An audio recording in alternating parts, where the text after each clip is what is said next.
Als een boer zijn laan omploegje wil, dan broekt hij ervoor een trekker en een ploeg. Maar het kan ik oors, dat wat je demonstreren bij appelskeer. Normaal doen we het omploegen met een trekker. Dat heeft allerlei nadelen voor de bodemvruchtbaarheid. Maar we hebben dieren die dat veel beter kunnen, namelijk de varkens. Die ploegen alles in een mum van tijd om. Dat doen ze met veel plezier. En je hoeft er helemaal geen werk aan te besteden als boer. Dus win-win-win zou ik zeggen. De Barg als ploeg. Het is nog een test, maar de initiatiefnummers binden ervan uitzoeken dat het een succes worden kan. Het gebeurt eigenlijk helemaal nergens meer. Dat is eigenlijk heel jammer, want het varken is daar eigenlijk vanuit zijn natuurlijke functie totaal geschikt voor. Het eet al het gras op, het eet al het onkruid op, de melt in de bodem. En het kan op elk moment van het jaar gebeuren, dus ook als de grond nat is. En dan hou je een goede bodemstructuur. En dat vinden boeren heel belangrijk.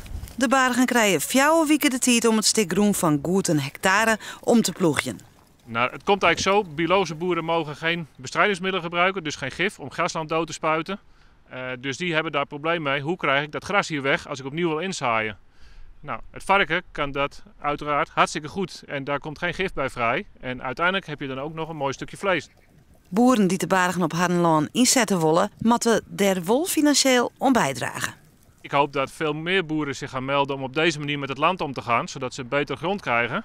En ik hoop dat natuurbeheerders dat ook gaan doen, want deze dieren zijn in allerlei gebieden in te zetten. Ik ga gewoon niet stoppen tot het succes is. Zo simpel is het.